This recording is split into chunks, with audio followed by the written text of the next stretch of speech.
Asdiqa, salam alaikum, bonjour ou bonsoir les amis. J'espère que vous allez bien partout où vous vous trouvez et surtout pour le meilleur des cas et de toutes les situations en ces jours bénis de ce mois sacré de Ramadan. Bienvenue sur votre chaîne Bled Magharibia qui attend comme toujours vos encouragements et un tout grand merci pour vos précieux conseils ainsi que pour vos gentils commentaires qui nous font bien évidemment beaucoup de bien. Merci de nous recevoir chez vous une nouvelle fois à travers cette nouvelle séquence vidéo.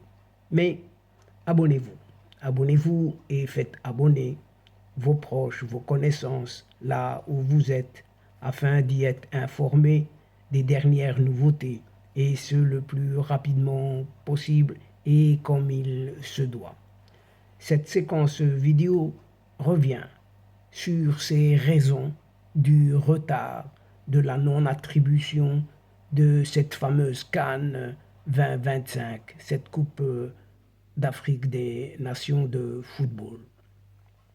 Initialement, cette CAN avait été confiée à la Guinée, mais cette compétition lui a été retirée en raison justement de trop nombreux retards constatés par les différentes missions d'inspection. Et il en est déclaré que honnêtement, nous n'avons pas de date. On espère quand même qu'on saura assez vite où aura lieu la CAN 2025, cette Coupe d'Afrique des Nations, et même, et même avant qu'elle ne débute.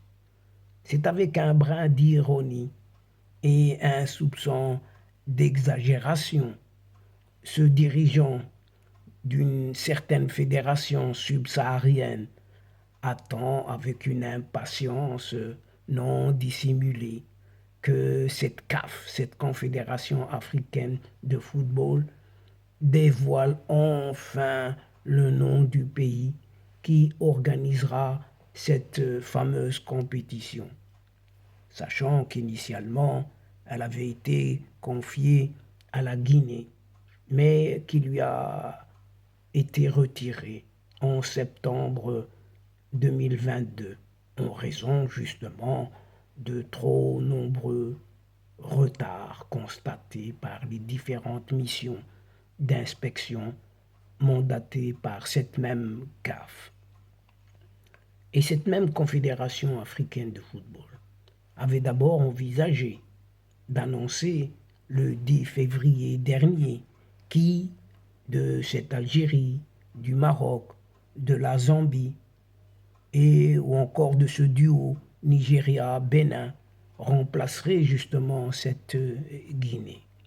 Mais la CAF y avait renoncé en se souvenant subitement qu'à cette date, un certain Maroc organisait une certaine Coupe du Monde des clubs de la FIFA, Fédération internationale de football association, et que le Maroc avait organisé du 1er au 11 février 2023. Et c'est pourquoi un cabinet d'audit privé a été nommé. Et la CAF. La CAF a donc décidé qu'elle livrera le verdict final, en tout cas son verdict, à travers son COMEX, à savoir son comité exécutif, depuis un pays qui n'est pas candidat, tout simplement.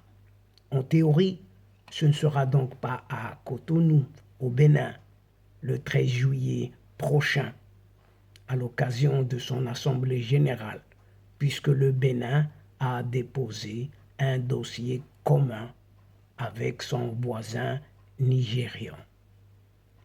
Il a été ainsi question de mettre fin au suspense aussi à Kigali au Rwanda, en marge du dernier congrès de la FIFA le 16 mars dernier, comme l'avaient envisagé plusieurs présidents de fédération.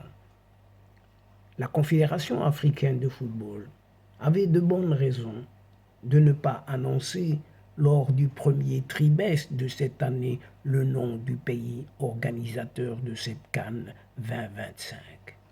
En effet, le choix du cabinet d'audit privé chargé de mener les différentes missions d'inspection a été nommé très tardivement, dans le courant du mois de mars seulement, après que le président de la CAF, un certain Patrice Motsepe, et ses services ont pris tout le temps de la réflexion. En théorie, ce cabinet d'audit, dont le nom est jalousement gardé secret, aurait dû effectuer ses visites entre le 20 mars et le 2 avril 2023. Un calendrier avait même été établi. La Zambie devait être le premier pays concerné, le 20, 21 et 22 mars, suivi du Maroc le 24, 25 et 26 mars, de l'Algérie le 27, le 28 et le 29 mars, et enfin du Nigeria et du Bénin le 31 mars, 1er et 2 avril.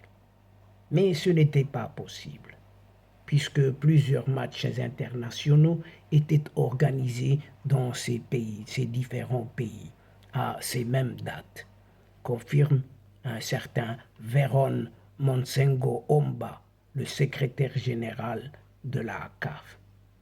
Mais il revient, d'après de nombreuses sources, que le Maroc fait tout de même figure de favori dans cette compétition. Compétition, à savoir, qui veut dire attribution.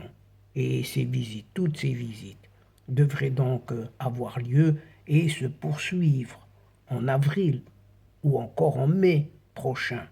Et ce cabinet devra ensuite rédiger son rapport final, définitif, et l'adresser au COMEX, au comité exécutif de la CAF. Et pour la CAF, il y a un impératif. Nous ne choisirons pas un pays qui, à la date de ses visites, sera trop éloigné du cahier des charges, et notamment sur les stades, puisqu'il en faut 6 stades pour organiser une phase finale avec 24 sélections.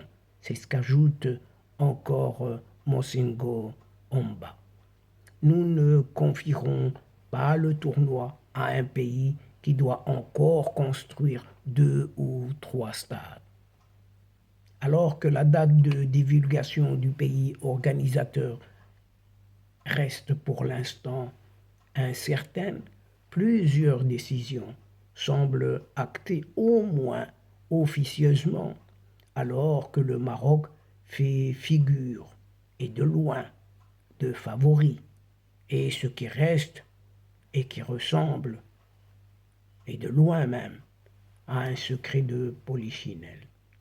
La CAN 2025 aura lieu dans un pays qui non seulement dispose de toutes les infrastructures exigées par l'épais cahier des charges, mais est également capable de l'organiser en une certaine période, une période entre juin et juillet, comme la CAF.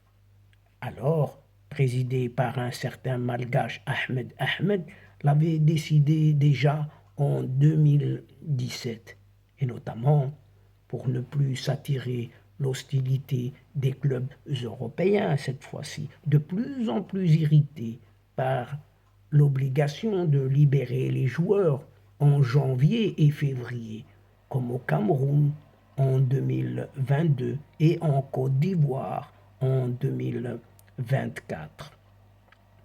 La CAN nouvelle formule, avec 24 sélections, ne s'est déroulée qu'une seule fois, au cœur de l'été, lors de l'édition 2019 en Égypte.